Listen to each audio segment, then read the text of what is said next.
ಪೂರಕ ಪಾಠ ಹುಚ್ಚು ಹುರುಳು. ಕೃತಿಕಾರರ ಪರಿಚಯ. ಕವಿ ರಾಯಸಂ ಭೀಮಸೇನರಾವ್. ಕಾವ್ಯನಾಮ ಬೀಚಿ.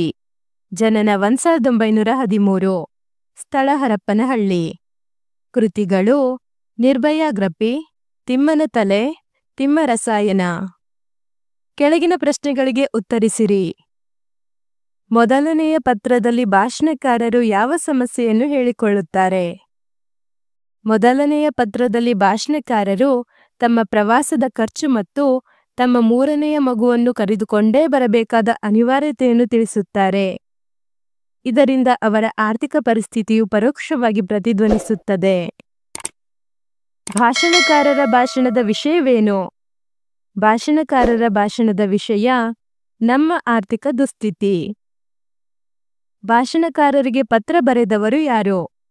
ಭಾಷಣಕಾರರಿಗೆ ಪತ್ರ ಬರೆದವರು ನಾಡಹಬ್ಬ ಸಮಿತಿಯ ಕಾರ್ಯದರ್ಶಿಗಳು. ಭಾಷಣಕಾರರ ಭಾಷಣ ರದ್ದುಪಡಿಸಲು ಕಾರಣವೇನು?